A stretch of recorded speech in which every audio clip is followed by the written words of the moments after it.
Okay, I'd like to bring the meeting to order, if I may. Good afternoon, everyone, and welcome to our public board meeting for today. We're going to start today's board meeting with a land acknowledgement. Traditionally, Toronto is the gathering place for many nations, including the Anishinaabe and the Haudenosaunee and the Wendat people. I acknowledge that we're meeting in the area covered by Treaty 13, also known as the Toronto Purchase, and I pay my respects to the Mississaugas of the Credit. Thank you. We have several items to cover on our agenda today, and they include changes to our fares that require amendments to our bylaws, recent ridership data and insights, a proposal for station and stop names on the Finch West and Hurontario LRT routes, and a transit-oriented development presentation. So before we get into our meeting, I'd like to invite Helen Walker, the Chief Human Resources Officer at Metrolinx, to lead our safety briefing, and Phil will follow up immediately after that with his CEO report. Helen? Great, thank you, Mr. Chair. Good afternoon, everybody. So at the beginning of our meetings, we always start with a safety moment. And so in an effort to ensure the safety of everyone in the room, we will begin with going through our safety briefing instructions and assignment of these safety roles to those present. And so in the event of an emergency, Heather Platt will be responsible for calling 911. Mark Childs will be responsible for escorting emergency services to the meeting room. And our designated first aider today will be Greg Kersey. The first aid kit, the automated external defibrillator, and the nearest fire extinguisher are located in the kitchen area outside of the boardroom. So it's right through these doors and into the survey across the open area. If the emergency alarm goes off and resembles a slow ringing bell, everyone is to remain calm and await further instructions. If the alarm is fast and loud, emergency evacuation procedures will begin. Everyone is to leave the meeting area in a calm and orderly fashion, make their way down the main staircase to the ground floor, and exit the building onto Front Street West elevator service, by the way, will be automatically suspended. And our designated assembly area is across the street on York Street, right on the corner of where the Royal York is. Now, due to the number of people in attendance, please look to your left and to your right and ensure that those beside you have made it to that designated area. Now, we usually have a safety moment as well as our safety briefing. And I wanted to bring up two safety tips because it's spring and there's lots of melting waters and lots of slippery areas. And so wanted to note that for both, or actually for employees, for transit, for out in your daily life, things to be careful of. Flooding, high-level water can cause washout of roads, potholes, etc. So something to be aware of. And also this time of the year, it's not winter anymore, but there is opportunity and risk of slips, trips, and falls due to muddiness, slippy areas, again, potholes, etc. on stairs, when you're exiting and entering, whether you're going up to trains, catching the buses, etc., etc. So something to be aware of due to spring weather out there and to conditions. So with that is the end of our safety moment, and I'll hand it back. Thank you. Over to you. Thank you very much, Chair. Thank you very much, Helen. Good afternoon, everyone. This is our first board meeting of the 2019-2020 fiscal year. And over the last financial year, we have realigned our business significantly, and we have established our business around what we call strategic objectives, which are tactical objectives that sets the direction that we deliver every year, moving our business in the towards the strategic outcomes that we are focusing on. This is a very simple concept. This is one of what gets measured gets done, and this is how we have made great progress in the last year to improve our control of our programs, to improve our control over costs, and to generate revenue that reduces the pressure on the public purse. Our strategic objectives we'll discuss more in public session in the future, but the 4 broad success factors is about keeping everyone safe, nurturing engagement of our employees and people, being a trusted business partner, and then most importantly, being customer focused in terms of what we deliver. Now, since our last meeting, we have held a Ask Metrolinx public meeting in Kitchener. This is the first ever time that Metrolinx has done a public town hall meeting out in the region, and it was extremely well received. Had more than 150 people attend. We did what we normally do with an Ask Metrolinx meeting, and we had it on the web, and we had it streamed, and we had many people participating, whether through the web access or in person. We've also committed ourselves to take this Ask Metrolinx program of public meetings out to the rest of the region. I think one of our next meetings are out in York and followed by Durham thereafter. Our Kids Go Free program was officially launched on Saturday, March the 9th, coincide with the March break. And we're happy to report that we've seen a fantastic uptake from families. And just the idea of families traveling with kids traveling free seems to have appealed to the market out there as we expected. And we will give feedback at future meetings of the positive impact that has on ridership. In the last couple of months, our transit-oriented development strategy has matured.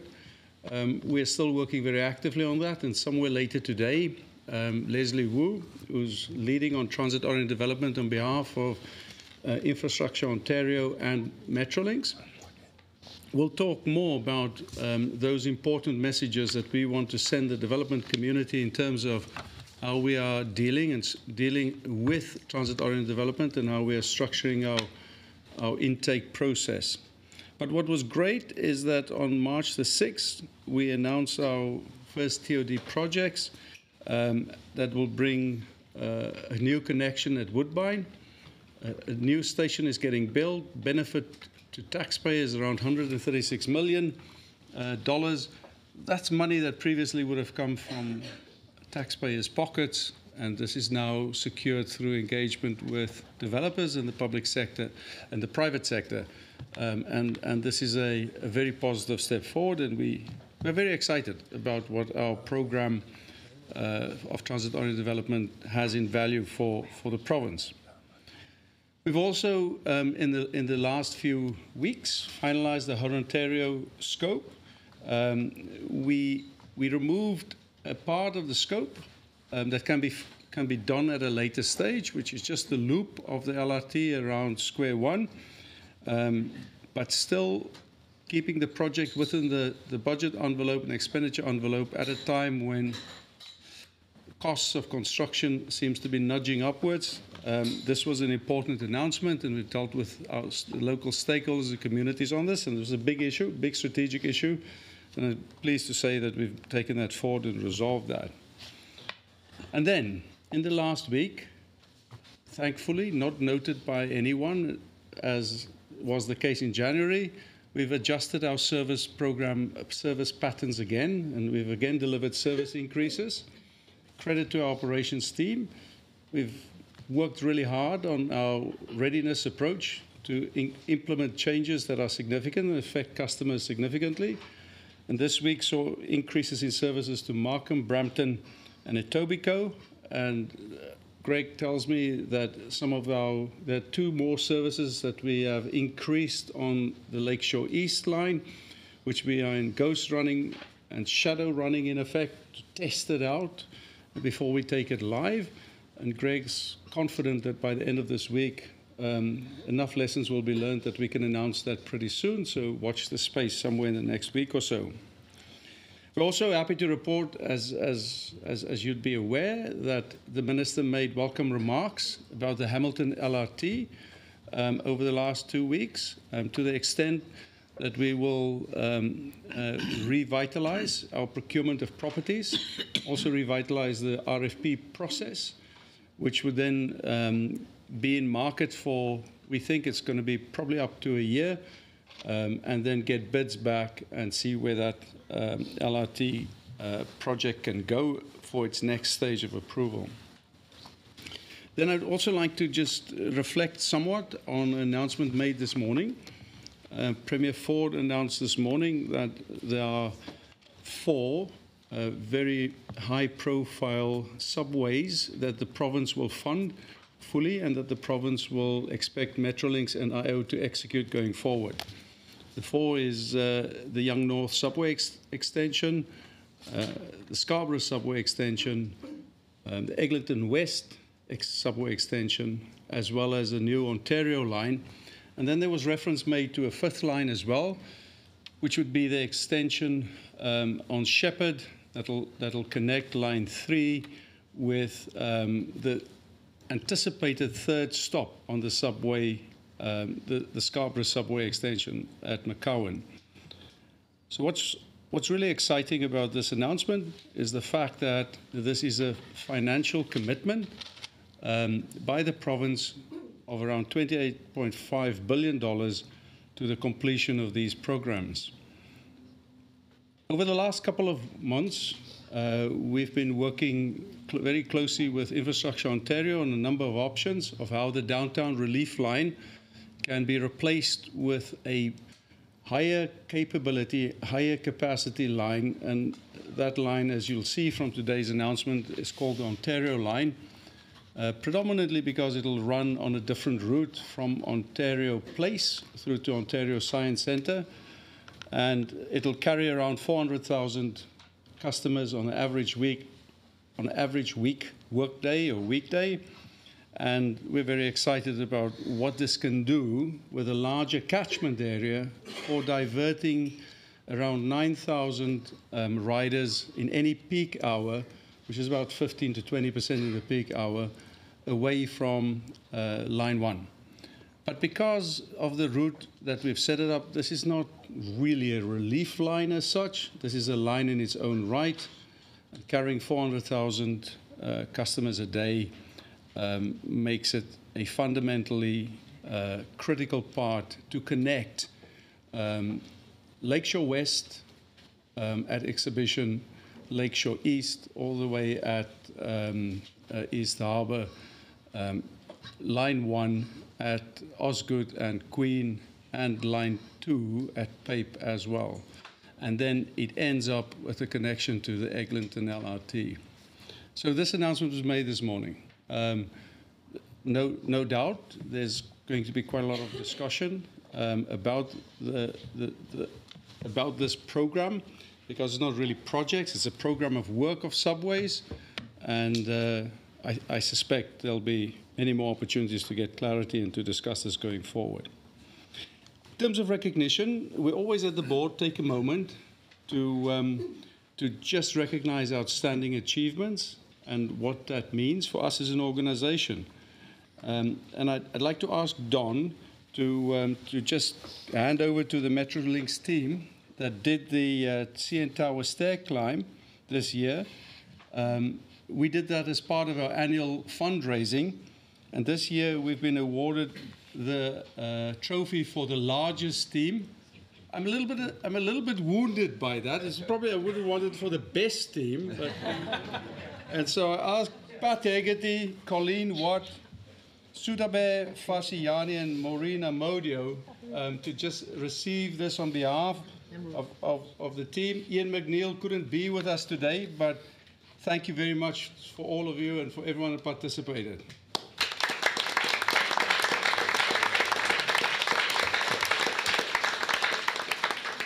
Thank you very much. Now, as you know, safety is a central theme to the culture and to things we do at Metrolinx. And we take everyone's safety seriously. So I'd like Emily Moore to just present a letter of recognition, please, to Scott Shaw, who's the superintendent of Cedarvale Station. Cedarvale Station is being delivered by the Eglinton Crosstown CTS team. And this project team has receives this today from us because they've cleared 365 days without injury. And so, Scott, our congratulations. Very well done. Very good.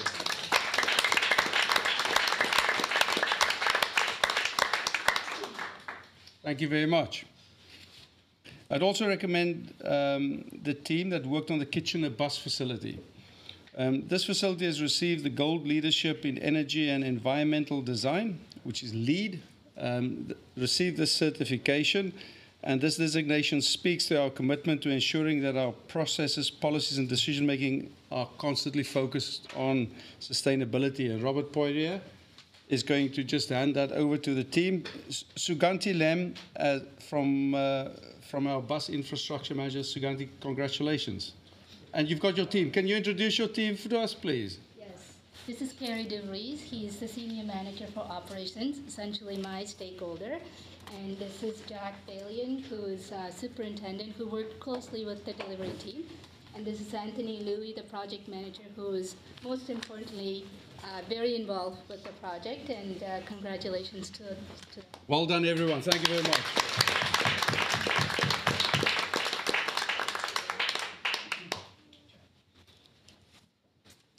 So, and finally today, I'd like to recognize the transit safety staff who worked jointly with the Peel Regional Police to recently apprehend a man accused of sexually assaulting 5 women on our trains. The victims were all passengers traveling on GO trains between Union and Milton, and with the incidents occurring over a span of several months. This is an atrocious situation. Our staff identified the accused using investigative work and dedication, leading to the arrest by Peel Police in the last couple of weeks. We take safety really seriously, and when things like this happen, it's not good, and we do everything to avoid that. And the people from our side, which I just have to say, you guys are fantastic. Jessica Langley, Sergeant Jessica Langley, Inspector Craig O'Neill, Corporate Security Specialist Sean Carson, and Transit Safety Officer Fatih Kilik, who unfortunately won't be here this afternoon. I'll ask Luigi to present letters of recognition to you. Can we say thank you very much? And we didn't get your name. This is Miss Haley. Miss Haley. Welcome.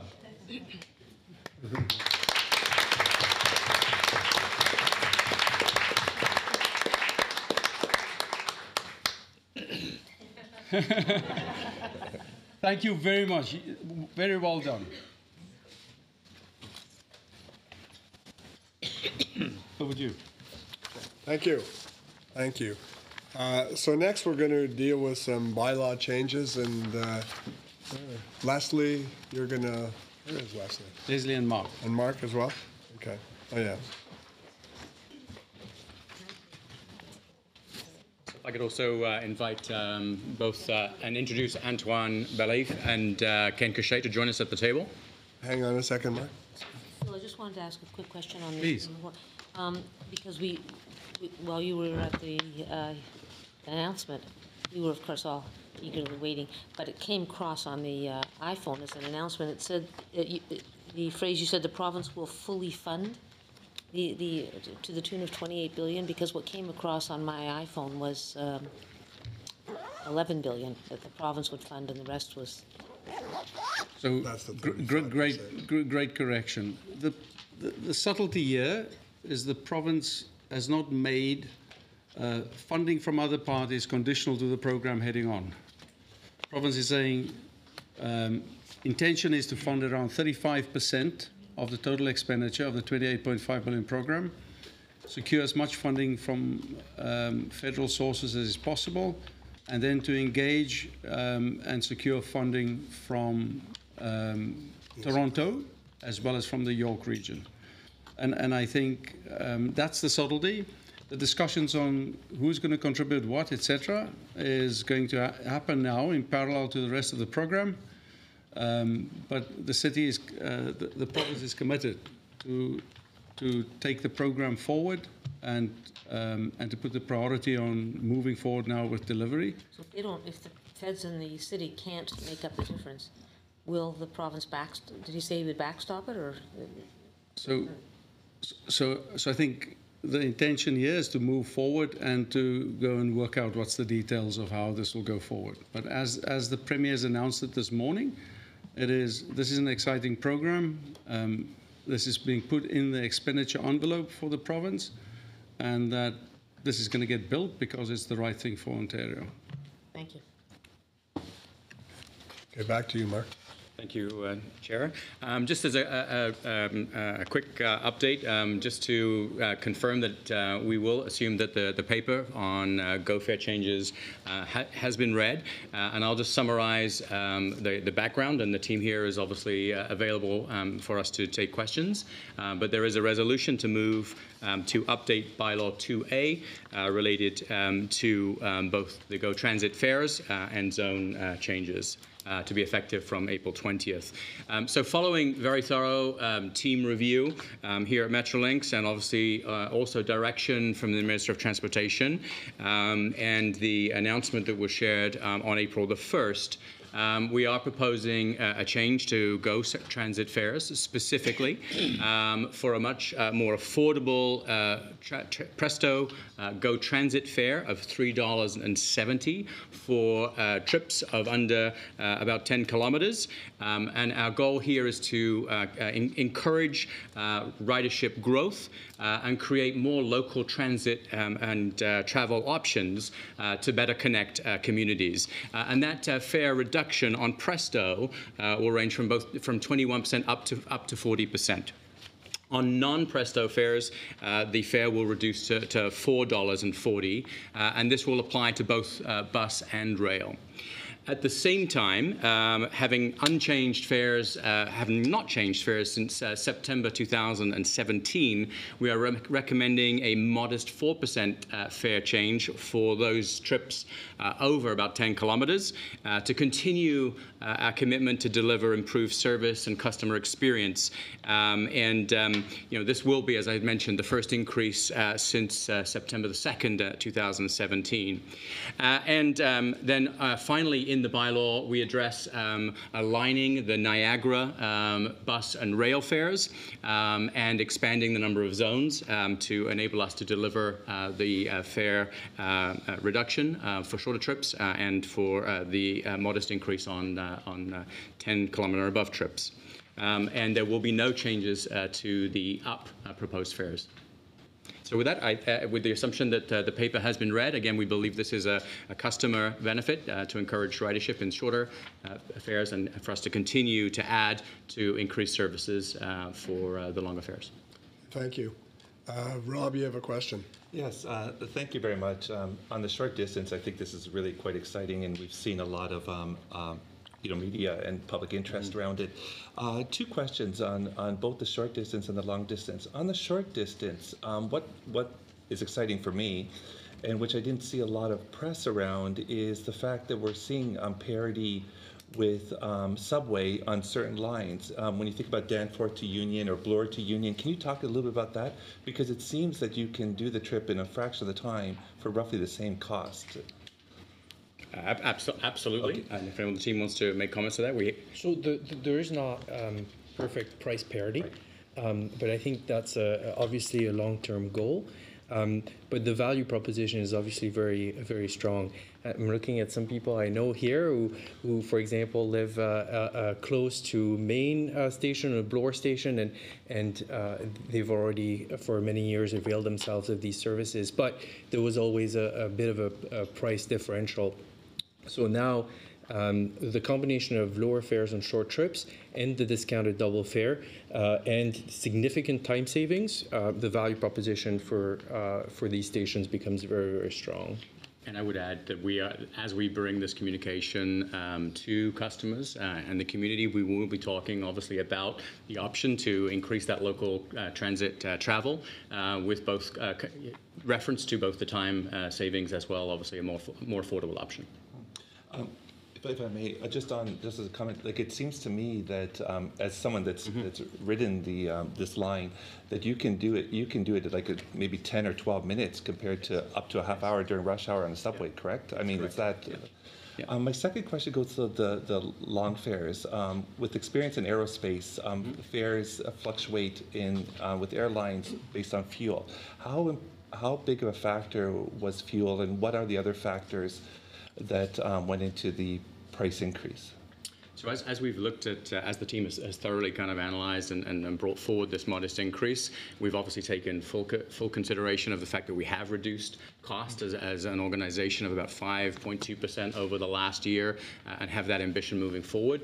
But we are looking and have looked at inflationary measures across all aspects of service delivery. And fuel was part of that. I remember about 8-9% increase. 8.8. Yeah, 8.8. Yes, and then if I may just relate to that, fuel prices, the trajectory is increases in fuel price. So we're gonna be absorbing higher costs around fuel. That's out of our control. Yes, but at the same time, over the last few years, the team has worked very diligently, and I'm looking at Greg through the energy efficiency program that we introduced a few years ago to reduce the amount of fuel necessary per passenger seat kilometer. But of course, that's not a magic bullet. And what I can add to as well, through the chair, is that Jennifer, as a CFO in a team, run with a very competent external consultant. We run a fuel hedging program where we very carefully look at hedging when fuel prices are moving unfavorably, and to hedge forward and secure better prices. Well, that's best practice. Thank you, Phil. Other questions? Please, Michael. Thank you, Mr. Chair. Just a comment. I wanted to commend management for coming up with a scenario whereby you're not only allowing shorter trips that typically students will use at a cheaper rate, but you're capturing value. Because now, as students who wouldn't ride our GO train are now thinking, well, now it's actually worth it for me to take my public transit to school or to visit family. That'll be an easy decision for them. So I, for one, will be supporting the changes to the Act, Mr. Chair. Well done. I certainly would add, I think, part of this plan and this strategy is about ensuring that our customers get the lowest possible price when using Presto, and so the actual discount from the current position to the future will increase from 11% to 16%. So again, really ensuring that we continue to encourage folks to use Presto to get the best price. Anybody else have any further questions? Okay, seeing none, let's vote on the bylaw change. So on 2A, all in favor? Okay. Anyone opposed? No. Okay, carried. Thank you. Thank you. Thank you. So we'll go on to the next, and it's a discussion on ridership, and Ken and Maureen. Yes, we'll invite Maureen up to the table, a member of the team, and actually this is our second quarterly update on ridership, and I'll pass the reins absolutely confidently to Ken and Maureen, who head up our Insights and Analytics team in sharing the latest updates through January, highlighting some of key learnings that we're continuing to build out that help us strengthen our service offering and improve customer experience and satisfaction. Good afternoon, Chair, members of the board. We're also going to take this document as read for today, so we'll provide a high-level overview. I'm going to jump off of Phil's comments at the beginning about what gets measured gets done, and that's really what our team is about. It's measuring the impact as it relates to customers specifically. I think the overall key message in this document is that things continue to go well. From a ridership perspective, year over year, we're up 5.8%. From our budget forecast, we're up 3.1%, technically 3.05%, but we did round it up. And then from a revenue perspective, we're up 3.7% year over year, which is about 16.7 million, and 2.4% to budget. So things are going well. So we want to understand what are the things that we're doing well, and what are the things that we can do a little bit to improve ourselves. So in that theme of making it better, faster, and easier for our customers, the things that we discovered that work are things like midday service. We added midday service in the Bray line last year. We've seen a lot of incremental ridership, and most recently we've added close to 15-minute service on the Lakeshore East and Lakeshore West corridor. And to this point, we've seen about 63,000 additional people above what we would have predicted. So these are incremental rides taking the system. We also introduced Kids Go Free, and the combination of having Kids Go Free and the faster service or more frequent service, anybody who's had kids know that kids aren't the most patient people in the world. This actually makes life a little bit better for the parents and for the kids. Then we took a look at the things that we can improve. And from an improvement perspective, we really learned from Kitchener. So we made some changes in January. Not all of our changes were well received. But what it did highlight was the importance of scheduling and the importance of an all-stop versus an express train. So after we took that, we looked back, we looked at the customer's behavior after we made the changes to understand what we did to their lives. And now that's part of the integrated process when we collaborate with operations to say, here's what we believe customers are going to want out of new services and how these services might affect them. And I think the mention of the new services that have been announced so far, we haven't seen any bad publicity up to this point. So I think my hat's off to the operations team because it seems to have hit the mark. The last part is what did we learn? So this is probably my favorite part of the job, which is we had one, we'll call it significant weather event in January where we had 26 centimeters of snow. Our ridership on that particular day dropped by 103,000, which is about $800,000 in revenue. If you think about their costs being fixed during this time, it really is just a direct hit. We can't stop running trains. We still have to try to make everything work. So understanding the impact that weather has on our service is really going to help us understand the things that we can design in future stations to encourage people to come even when the weather's not that great. Big events is the other thing we took a look at. A fun fact is whenever the Leafs have a home game, it's an incremental 3,000 people on our system. That matters because if we don't have the service to get those people home due to construction or other initiatives, we want to make the necessary changes. And again, working with the capital projects groups and operations, we all work together to make sure we maximize the customer experience over these events. From a what's next perspective, again, keeping that theme of better, faster, easier. From our perspective in an analytics space, the first thing that we're doing to try to make things better is integrating our data. There's been some recent hires on the Presto side who are really sitting on the lion's share of our really valuable data. They've been great hires to the team. We're working already closely with them, and we see more value being unlocked through their data. And combining faster and easier, we continue to bring on new tools that allow us to unpack the data. But I think more importantly, what I call democratize the data, where we put the tool, we load the information, and then other people can grab the information they need themselves. So our team doesn't act as the bottleneck, and that way they can act on the information a lot faster as soon as we can load it. So our team can focus on the next task. And I will wrap it up. I'd just like to add one point, particularly since we referred to the service changes this week. I just wanted to spend just a few seconds to give you an update of how we're using data analytics and insights to better plan working with Greg's operations team. So obviously Ken and Maureen and team are feeding into that process to have better projections of ridership and train capacity. But we're also using analytics to help us build communication plans to ensure our customers are ready for service increases as we build communications in social and digital media to reach the customers that we need to reach to ensure that they're ready for that new train service. So that is a formal new step in the process since January. And I think as we reintroduced the Express train to Kitchener and this last week and moving forward, it's a fundamental part of how we now work. Just last comment, Mark. Do you want to give the board an insight into just the ridership growth relative to our targets for the end of the year? What's it looking like, and where do we expect to end? So we expect to end ahead. I believe the number was 2.1% was the last I recall. We are factoring in, I talked about extreme weather. We had 4 extreme weather events in February. Those extreme weather events did impact our trend. Based on early indications, significantly impacted, so we'll say very materially. And that 2.1% is taking the February data into consideration. We're still through March. 2.1% above target. Above target. And that should deliver us around 76 million riders. Yeah. Thank you very much. I'm assuming when there's a bad weather item, I mean, people just stay home, right? I mean, that's what it is, not that they take their car. So I think historically there was a sense that when the weather turned bad, people knew the freeways would be bad, so they're going to take the train in. Because you'll often hear comments of people saying, oh, I don't know why bother taking the train, it was no better than driving.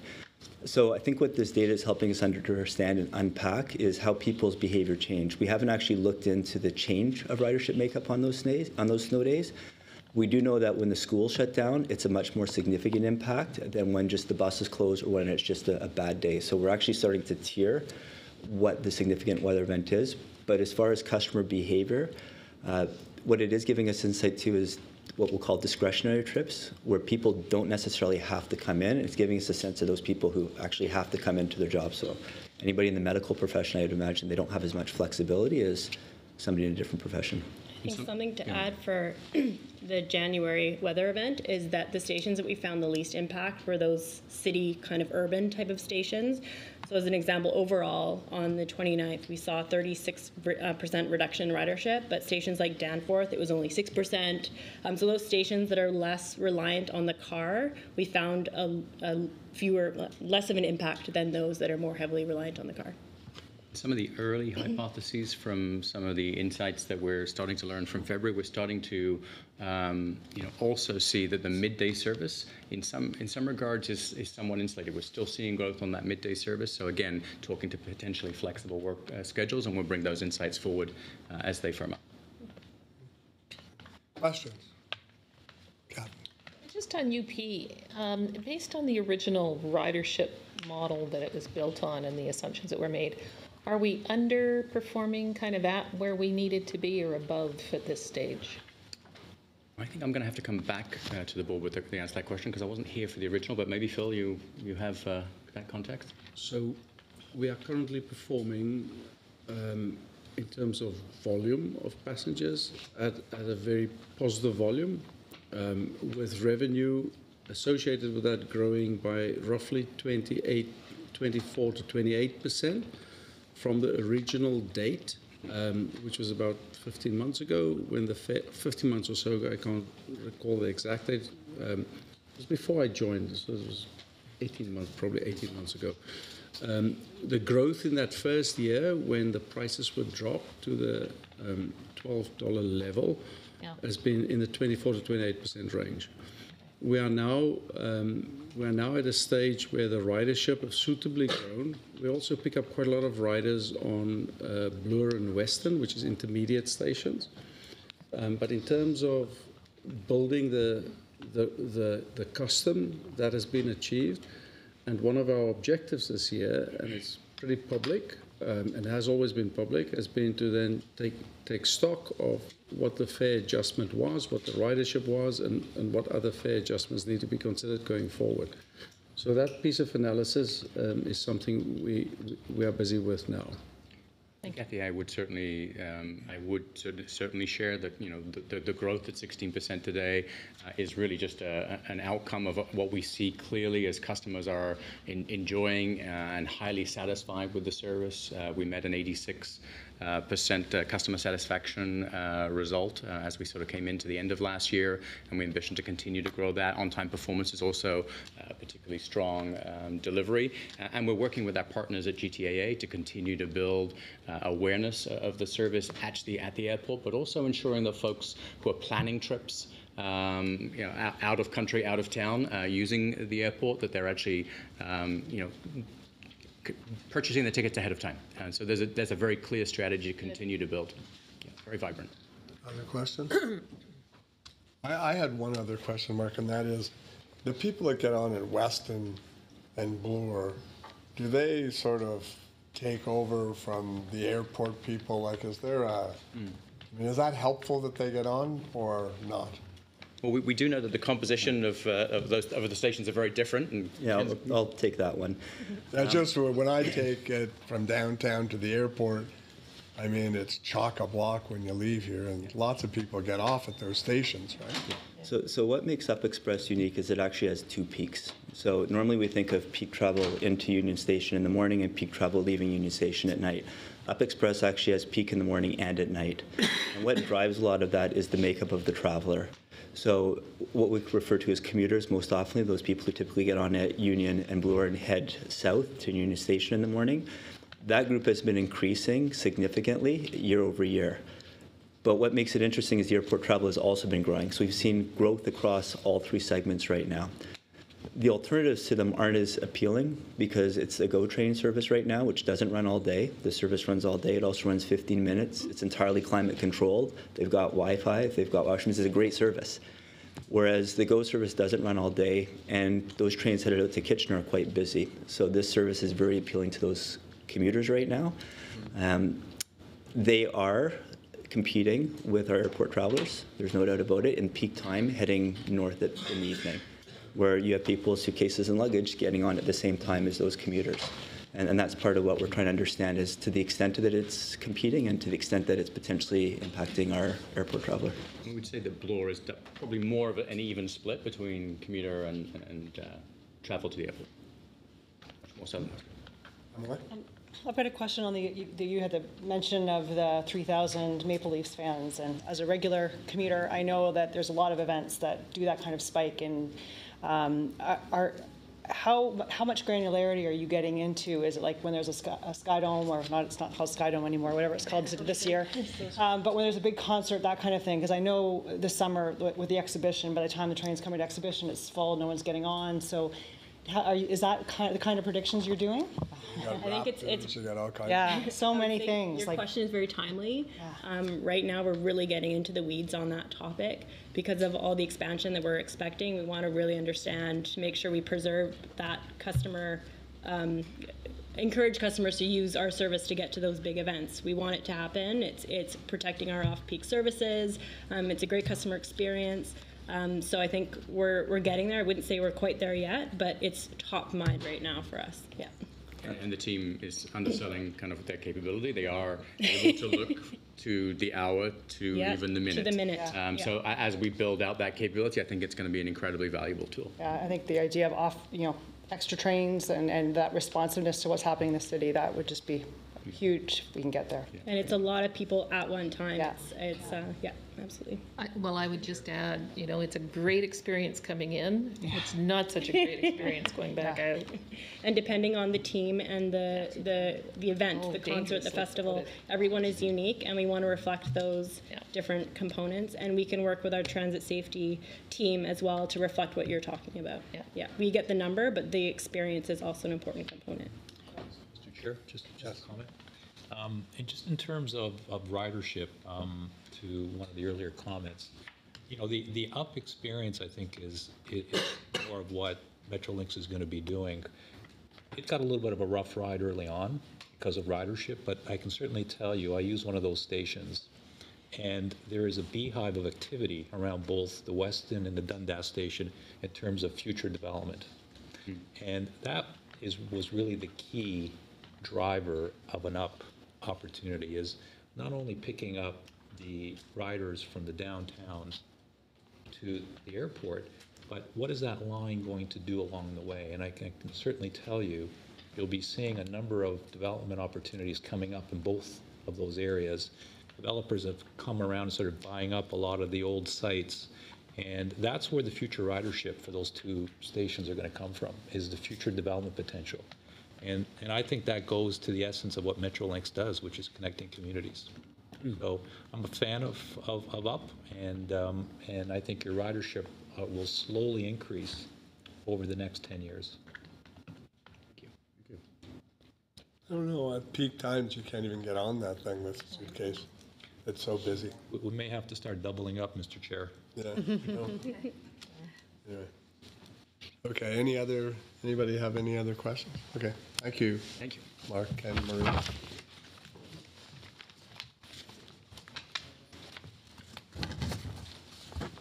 So Leslie and Jamie are going to take the next item, and that's station naming.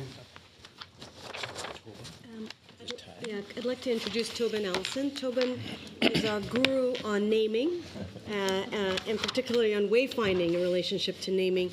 So I think we have a recommendation in front of you. In many respects, I hope that you take it as read. I'm not going to itemize every name, but most importantly, to point out the process we went through in order to reach this conclusion, the community engagement. Jamie's team works extensively with the local communities throughout. It's a large corridor. And we are recommending the suite of names proposed. And frankly, if you have any questions, I think, unless there's anything else we want to point out, Jamie? Yeah, if I might take just a couple of minutes to talk about the engagement, because I think folks might find it interesting and important. So I think the important thing to sort of get across is that we do engage in these names. We got a lot of feedback. We listened, and we made some adjustments to the names. So on Finch West LRT project, We went out with the Metrolinx Engage, which is our engagement platform online. Got 375 people that participated in that. We also spent time talking to the local stakeholders, the MPPs, the councillors, the MPs, got their feedback. And so a couple of adjustments we made when Tobin goes through a process, which is a fantastic process. And at Islington Station, he came, what sort of popped out was the best name for that particular station based on local knowledge and things like it was Thistletown. When we tested it out with folks in the community, talked to the stakeholders, didn't resonate so well. But what came back was Roundtree Mills. And so we went out and tested that again, and it tested much better. Then when we did a second round of stakeholder engagement recently with the newly elected councillors and MPPs, one of the MPPs suggested what would be helpful is a little bit even more clarity and call it Roundtree Mills Park. So I brought that back to Tobin and his team, and basically they said, well, Roundtree Mills Park becomes a little long, too many characters that you would have out there. So we just sort of said, shorten it back to Roundtree Mills. Everyone's satisfied. So that was a really successful engagement we went through there. Similarly on Brampton, we had Brampton, Mississauga for the Huron Ontario LRT. We had over 700 people that participated online with us. Got a lot of input from councillors and folks and MPPs. We had a situation in Brampton where the proposal was to call it Sir Lou, one of the stop names there, and folks said, well, again, that doesn't really resonate well. What makes sense is County Court, and so we bring that back to Tobin, and he considers that, and that's what we landed on there. We also had to make a recent adjustment too. Phil had mentioned the Huron Ontario LRT project in terms of some of the work that had been done to change. So we're not doing the loop around Square One any longer. So that basically pushed back the stop when it was going around the loop, when it was coming up here in Ontario to hit Burnhamthorpe. The stop was going to be a little bit further south of Burnhamthorpe at a station stop called Matthews Gate. But again, when we made the changes, the stop is actually right at Burnhamthorpe. So again, Burnhamthorpe is a more recognizable street name in Mississauga. So we brought that back to Tobin and folks and tested it with him. It worked well there. We went out and got additional feedback from the councillors, the mayor, the ad hoc committee we've got there. And so the station stop there is now called Burnhamthorpe. So I just thought I'd just share a little bit more context, Leslie, in terms of some of the really good engagement that we did with folks on this, and I think resulted in a really good process, hence the recommendations that have been brought forward. Maybe, having said I would be brief, I just want to add a little context. Part of why we decided to have a naming policy is that with the number and volume of new rapid transit lines being built and new stations, there's a high risk of duplication of names or triplication or quadrupulation of names, which causes confusion. And so part of the screening is to avoid not just the length of the name, but the duplication, so that the entire regional system is navigable in a clear way. And so I think Tobin could give us a whole school us on all the policy filters that he goes through, but I think that just so people wonder why this is here and why it's important. It is about our customer experience and the legibility of the system. Questions? I have one, but you go first. Oh, thank you. Thanks for this presentation, and you've emphasized how you consulted locally, including with councillors, MPPs, and MPs. My question related to a couple of the sites. The reference in our material says this was the preference of the City of Mississauga staff. I'm presuming the staff speak for the councillors in that case? Yeah, so what we do is engage both staff, but then in Mississauga we actually have what's for the Huron Ontario project, it's an ad hoc committee. So it's chaired by the mayor, and all the local councillors sit on that. So this whole process went through that committee. Okay, thanks. Any other questions? You Just go a ahead. clarification. When you introduced Tobin, you mentioned the wayfinding. Can you just explain what you mean by that? So no, that's okay. We have a regional wayfinding harmonization initiative that we initiated about 4 years ago, working with all the transit operators on legibility and what we refer to as progressive disclosure for a customer experience towards whatever piece of infrastructure or transit that you want to access. We've all experienced stations or locations where there's multiple mashups of different bits of information, and you know, branding gets confused with maps, which gets confused with directional signage. Union Station? Yeah, so we've developed that we've worked with all the transit operators, and we're gradually working with them in our own system, our own assets, and with them to try and regularize this. This is a sidebar to that piece, but that piece it has a much more sophisticated layering of signage and wayfinding. Thank you. First of all, I want to commend you on the community consultation process. I think that's the only way to do that. And the level of emotion around probably things like stops could be potentially very high. And so the fact that you're engaging with the community, I think, is terrific. On that particular point, this little matrix you need to kind of work your way through. This Mount Olive site struck me as, are these ones that are geographically contained? So when someone thinks of that site, they know exactly where that is, or is it a little bit more broad? I sort of use that as a generic question for some of your neighborhood choices that you've made. Sure. We do try to make it as localized to the specific location of the stop as we can, especially on a rapid transit line where there are a number of stops in very close proximity. The only exception to that is really when, again, we have duplication, and obviously with our street grid, particularly in Toronto, that does happen quite frequently. So we look at a number of other options, and neighborhoods tend to be the ones that rise to the top when we look at alternatives. Thank you.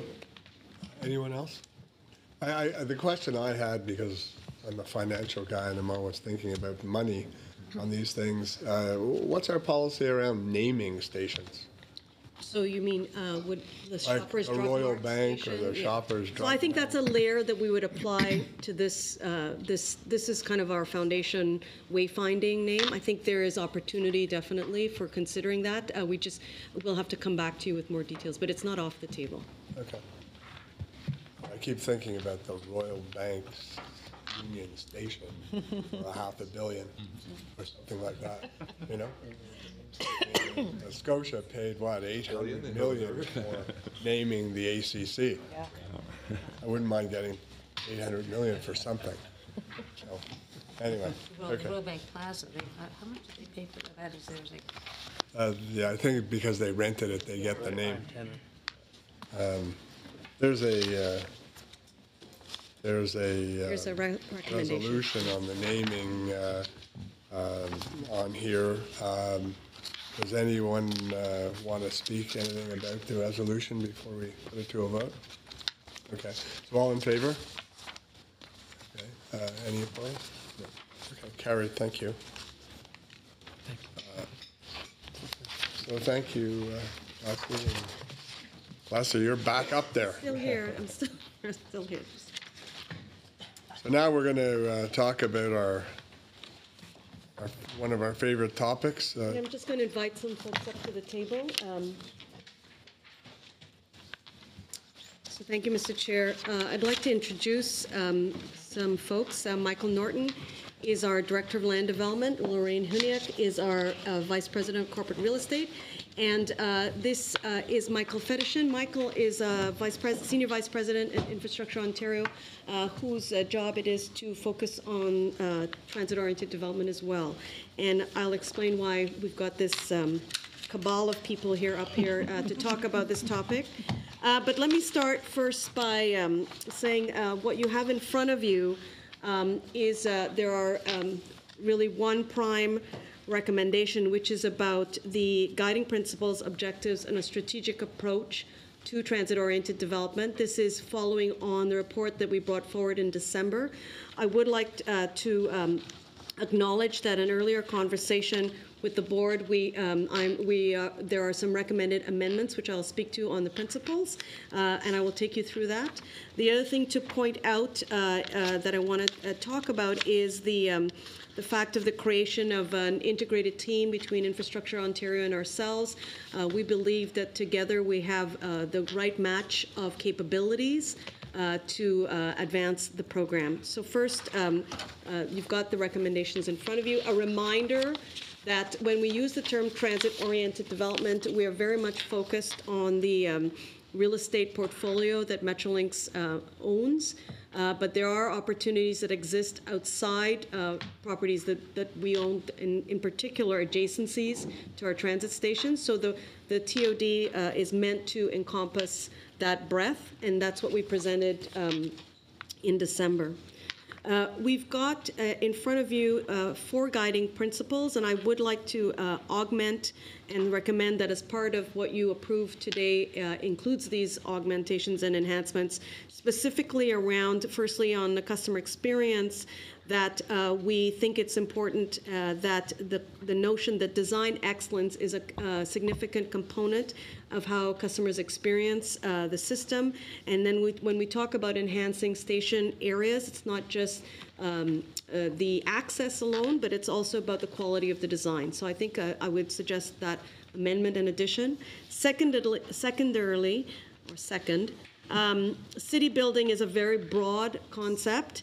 And we feel that it's important that it embrace the notion, as we just talked about earlier, about engagement with community that is a driver of success, that one of the principles related to city building is about the fact that we will work closely with communities and neighborhoods in consultation in arriving at the TOD ventures. So with that, I didn't wordsmith that, but that is the spirit of the principles. Leslie, and just the local municipal. Yes. Planning. So municipalities, neighborhoods, etc. The next slide speaks to some more detailed areas of objectives around the TOD program. I didn't name them one by one in principles, and I won't name the objectives one by one, albeit to say that I think we've set objectives that try to really address the way to be a responsible business partner in this venture of transit-oriented development, and that we understand the importance of transparency and accountability as a public agency, and that the assets that we are responsible for, that they are important to protect, that we would not want to do harm to the expansion programs that we have in place, in terms of their schedules or their budgets, and also that we will operate in a way that the industry, and by the industry I refer to the development industry, and other third parties see us as a trusted business partner. So the third bullet there about wanting to work with the best of the best is one of the ambitions of this program. We have taken a sort of 4-point strategic approach to how to deal with the program, and the first is really about how we think about how we would segment the portfolio. So in December, we came and talked about market-driven, but as we've spent time since December to now, we recognize that there's a quite broad opportunity beyond only a market-driven, third-party funded. There are opportunities for joint development.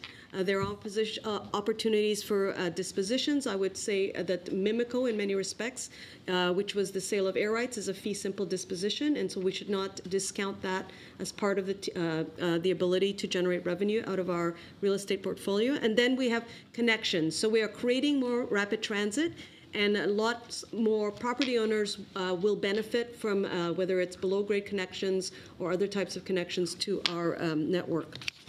The second aspect of the strategic approach is really about the immediacy of not taking too long and moving quickly, partly because this slide talks about the convergence, and this was actually articulated to us by the development industry, the convergence of many things, the maturity of the development industry itself, the consolidation of financial capacity within the market, and it seems obvious, but the scale of the transit venture we have underway.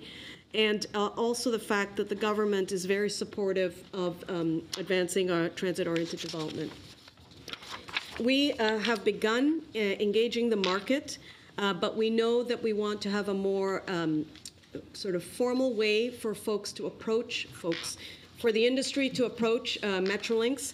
So we are undertaking an intake mechanism, and Michael Norton will be the prime point of contact for anyone. We have received lots of interest since December, but we also recognize that these are commercial arrangements and discussions that we're trying to filter through and to undertake a kind of screening of what are viable versus less viable programs.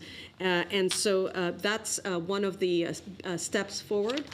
The other step forward in terms of acting immediately, I wanted to point out that the Smart Track stations and the new stations, which have been before this board several times over the last several years, while we pivoted by introducing the TOD market-driven strategy, we have not slowed down in terms of progressing these stations. So we will be going to test the market on the 12 locations identified in 2018, including the Smart Track stations, to determine what interest exists in and around these 3 locations for a market-driven approach, and that will begin this spring. The third approach is around the notion that we would have a suite of deal structures, which would be foundational to how we approach the portfolio. And they will have many purposes. One is capital offset itself, but we do not want to discount the fact that the transit-oriented development does present opportunities for ongoing revenue in the long and short term. So whether that is in ground leases, which have an ongoing return, or even retail opportunities within the transit-oriented development or station development. So these are what we are exploring right now. I talked about the integrated team. I am truly excited by maybe not excited as these days.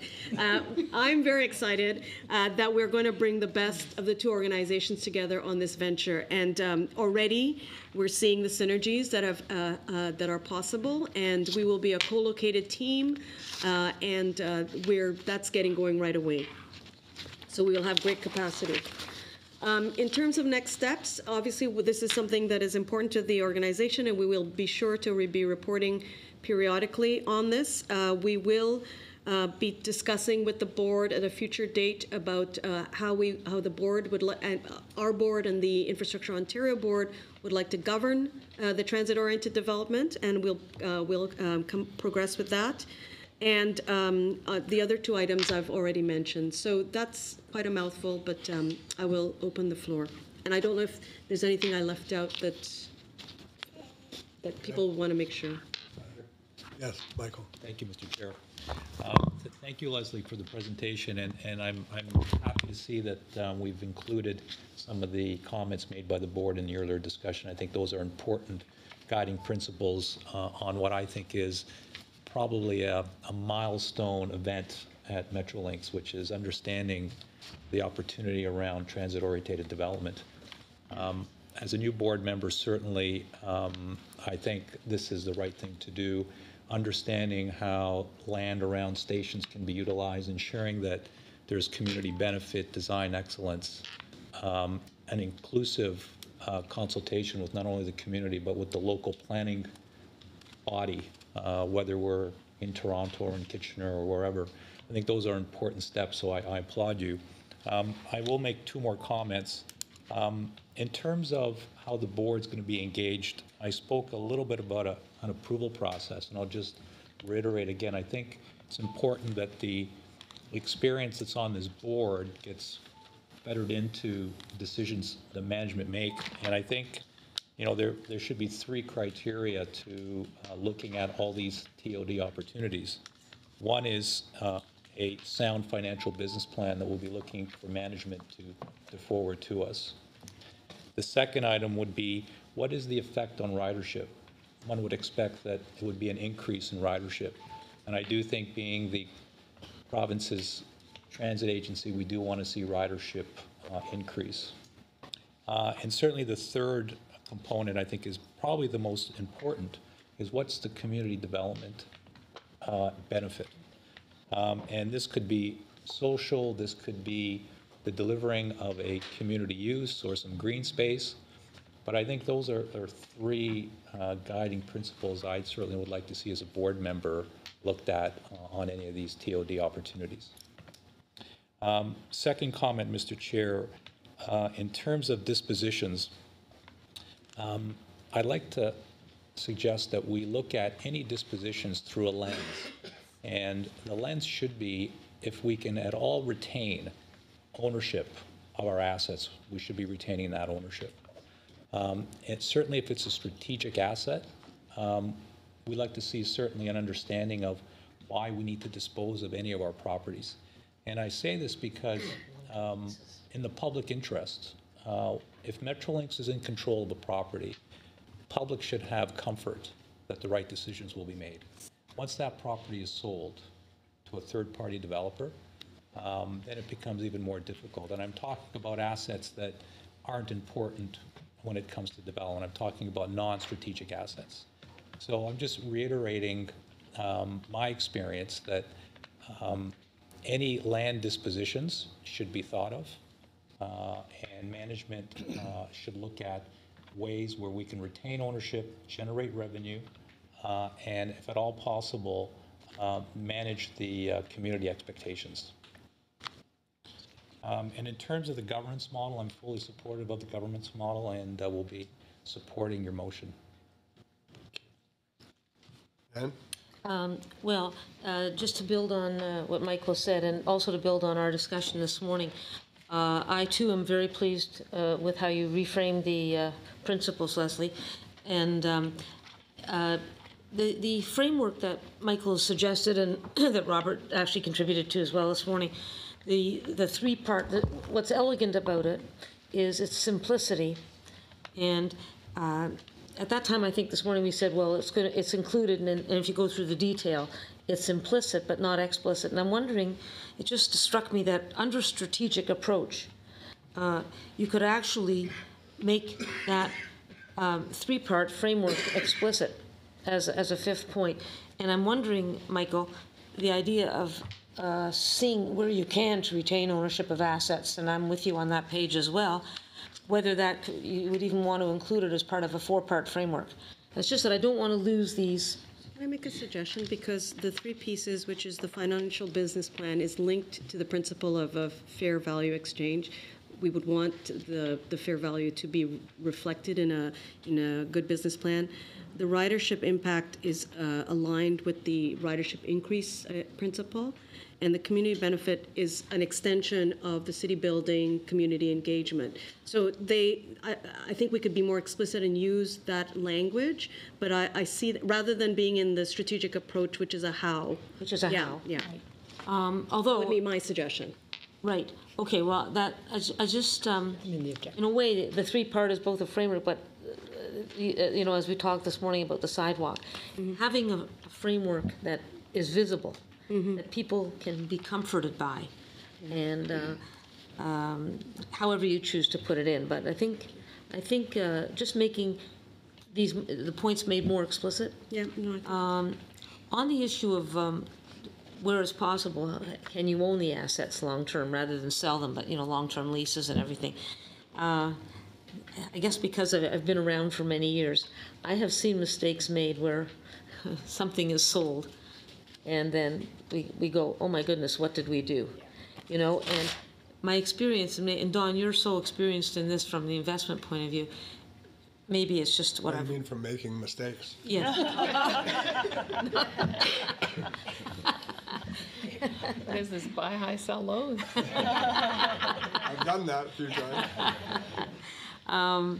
No, but you see people sell and underestimate the long term, because the cash in hand feels so good. So again, but at the same time, I think you want to maintain. You don't want to put handcuffs and everything. You want to maintain some flexibility. You do. But I don't disagree that we have to, we have to really look at it hard before we just sell something. Like my colleagues, we don't have a view down the road that we might need something. Right. Oh, that's true. It's always a balance. Like my colleagues, I'm excited about this, Leslie and Lorraine, and pleased to support this. Other questions? Thank you. Two questions. One about market engagement, the second around integrated team. On market engagement, how are we going to ensure that we reach out broadly? And what I mean by that, not just to the large players in the marketplace, but might be some mid and small, and we might even want to encourage, if we want to maximize, value here, we might want to even encourage consortia or something like this. So how do you see us actually, getting the word out to different entities to bring innovation to the table? And that could include deal structure, that it could include development, it could include something else. Why don't I ask Michael to start and Lorraine to follow? It's a great question. So one of the core businesses at IO is market engagement on any number of subjects, and I think that's part of the value we bring. The challenge is always the dance between the size, the scale, the scope, the nature of the project, and those partners or potential partners that are appropriate to deliver upon that scope. We'd like to think we always get it right and always include everyone, but I think that's naive. But we do make an effort on a regular basis to include as many entities as we can, and certainly on TOD transactions past and similar complex realty transactions past that IO is engaged in, we've used brokers and other third parties to ensure that we span the entirety of the market, or the appropriate market. If I can, as an example, so if someone comes forward with, say, a public realm or a deal structure, type of offering, would you potentially introduce them to others, like so that they could be part of a mix? Is that an option here? I think it depends on how the opportunity presents itself. Right. And to your original point about engaging all aspects of the market, and the wonderful thing about being a steward of real estate in respect of a transit network is the community and the developers, the real estate development community, they're watching already every move because they know the value that the transit service creates. So it's sort of set in that the inclusivity in terms of the outreach occurs because of the nature of the real estate asset. So it's built in many ways, which is good. Yes. Yeah. Maybe I could just add, I'm pretty sure that reaching the market or the market knowing that we're doing it will not be the issue. It'll be the screening to the appropriate partner that will be the issue. Because we know already, just from December, the amount of interest that we have generated. So I think we'll make all the efforts that we do, but I would be more worried about making sure we're partnering with the right organization with the right capabilities. Fair point. And then the integrated team, if I could have a question on governance. Like others, very excited by this because I think it's about specialization and, frankly, ensuring that we don't duplicate efforts that already exist within government. I think that's really smart. But how is this going to work day to day? You have two teams, and you're going to have a governance model around it. How are you going to deal with ensuring that there's full alignment and so forth? So the goal is that I'm going to help lead this team with dual reporting to both IO and Metrolinx, and so there'll be one point of convergence and oversee the whole so both boards will have line of sight through our work and the portfolio. So isn't the key to this? It's really one team. Yes. Not two teams. Yeah. Exactly. You're going to have maybe dual heads, but there won't be too many heads. There'll be. You're right. It is two organizations coming together to create one team. Sounds like a marriage. Yes. Uh-oh. Rethink that. So people have discrete functions within that organization. Right, there are discrete skill sets, and already we're all sort of falling into our swim lanes over where the strengths are, and I think it's been. We've been working on a lot of opportunities together already, and so it's fallen out into a pretty logical order about not duplicating and utilizing the strengths of all of the teams. Yes, as you know, there's a lot of pressure to get projects done, right? So by the community and by taxpayers. So thank you. If you could just share one more perspective, because it is a really, really important question, and Leslie, myself, and Aaron, the CEO and president of IO, have spent quite a lot of time figuring out how we do this. If I take our Matt Clark and our joint efforts between IO and Metrolinx to actually be on the delivery side of large projects work, Erin and myself do joint performance reviews with the joint teams, and joint doesn't do justice to it because it is exactly as the chair says. These are single teams, not even joint. Joint still suggests there's a separateness in there. And so on our capital programs, if I look at the Finch West LRT program, look at Eglinton, look at the GO expansion, these are integrated teams, fully integrated teams. And they report to Erin and myself, and we both take a view on that, and this would fit in the same model. It is for organizations that come from a traditional hierarchical standpoint, it's not always easy for people to get their head around it sometimes. But when we put the teams together and people focus on an objective, we do make a lot of progress. This is intended to streamline decision-making, so we should see this fall out into the projects, right? Absolutely. Perfect, great, thank you. Janet, did you have a question? Yeah, I have two quick questions. I mean, as we've tried to strengthen and make our, I'll call it background checks, I guess, or whatever, reviewing of those who do the work for us in terms of the construction, can you just describe a little bit about how you're going to be double checking to try and make sure we're choosing the right partner, because some have good track records, some don't. And then secondly, a related question, what are we doing to Auditor General proof this project? Because they do tend to take fairly negative views of this kind of joint partnership thing, so we need to be careful about how we set that up. Maybe I'll start with the last question first, with regards to ensuring that all our T's are crossed and I's are dotted. I think part of the process, we will engage the equivalent of a fairness advisor in terms of review with ourselves on contracts, transactions, and deals. We will be looking to add outside expertise, not necessarily from this geography, but from outside, to give us a third-party lens into it as part of the advice that comes forward to the committees and the boards. And your first question, which is around how do we make sure. Yeah, what are we doing in terms of the background sort of check? Or how are we going to be, taking as much of the risk out of that as we can? I think I'm going to ask Michael to elaborate, but I think the IO process, as well as our own procurement process, has some already built-in screening. I think what we might want to do is make them more robust, specific to this topic. Yeah, that's right, yeah. Which is slightly different than a capital program or any other kind of program. So that I think we would work with that. I don't think we need to set up anything new. We just need to strengthen what we have. Sorry. Yeah, so the background checks we do as a matter of kind of daily course at IO on all of our procurements. And they consist of three fundamental elements. One is technical capability, and these are generalities, but technical capability, so this is looking at previous precedent projects that the bidders would advance as an indicative of their ability to deliver on the one subject project. Their team's capability, essentially resumes of who the key players are that would actually deliver on the other side. There's a financial capability test, so a typical kind of balance sheet check and financial health check. And the third part is a vendor performance, is our vendor performance program.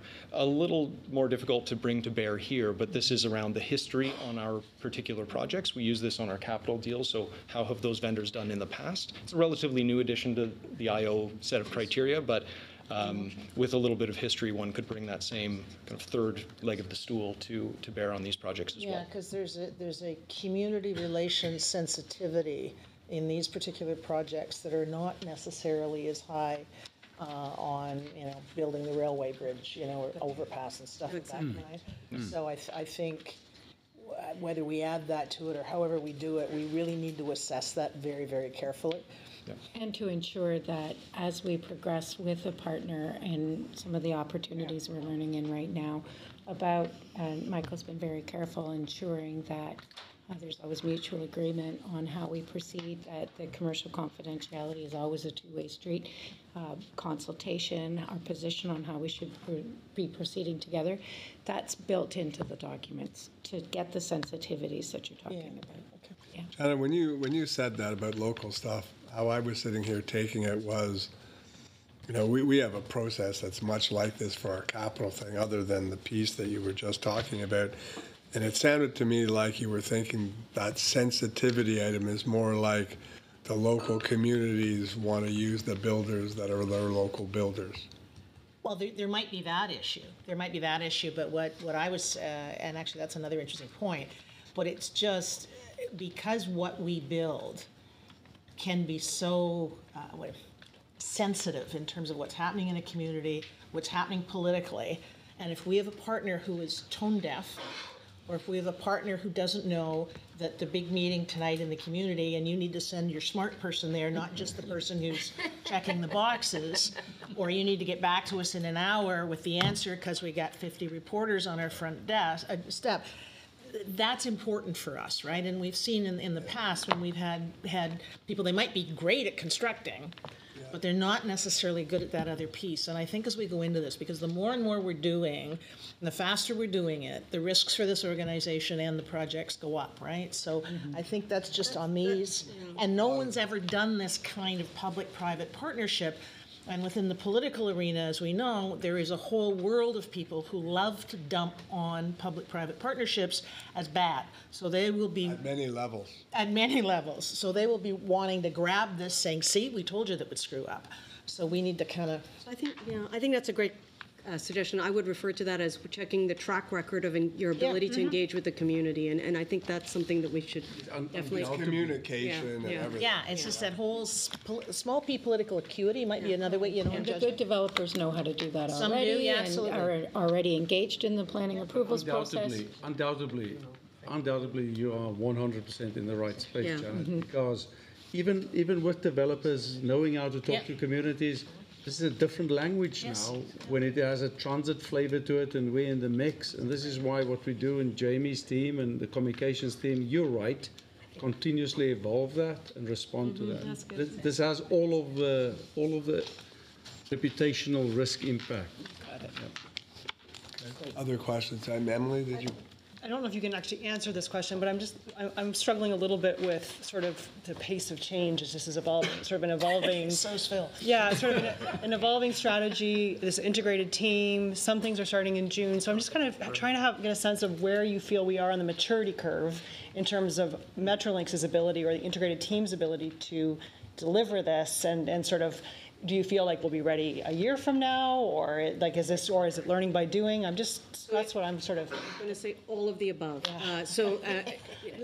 All of the above because we have live negotiations happening now with real projects. So that's very action oriented, and then we're developing all the systems to enable us to take on higher volume and move more quickly because speed is of the essence in this.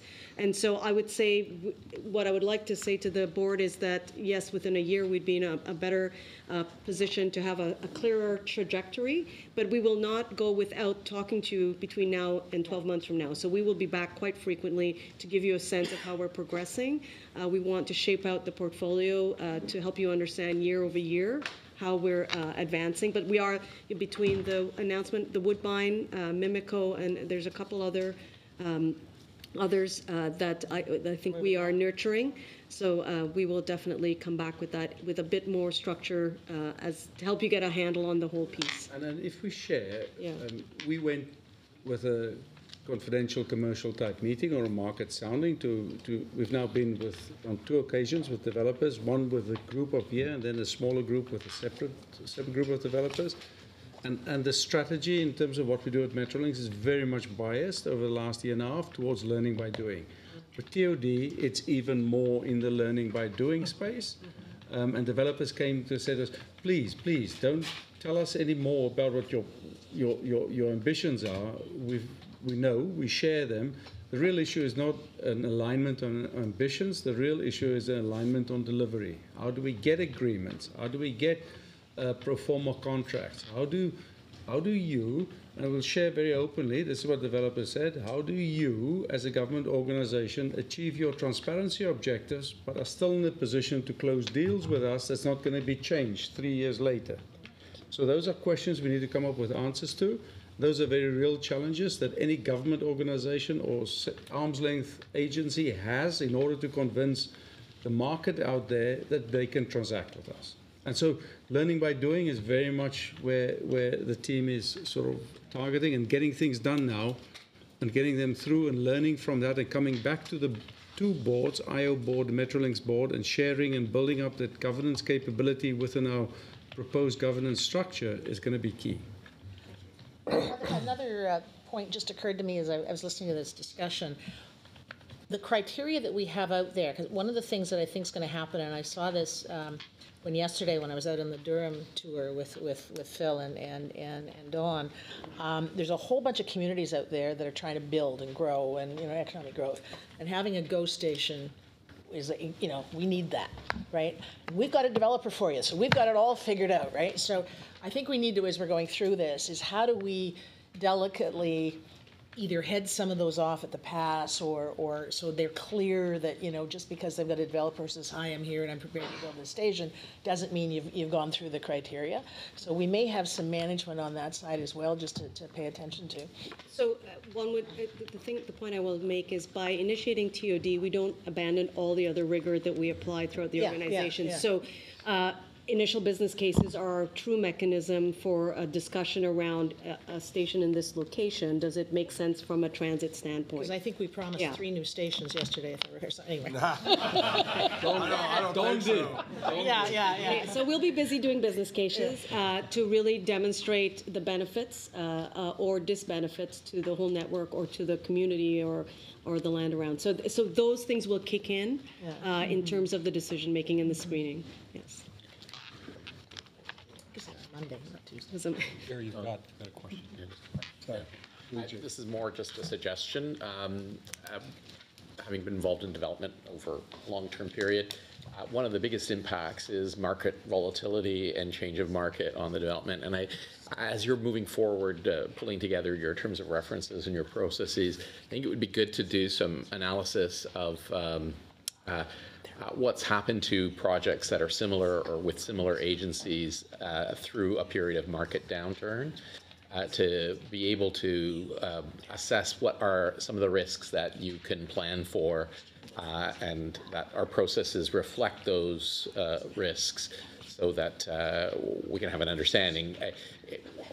You only need to look at the Bay Adelaide Centre and the big kind of hole that it left in our city to know that like a market downturn can have an impact on how you move forward. So I just think it would help us to put in the right guardrails around selection and around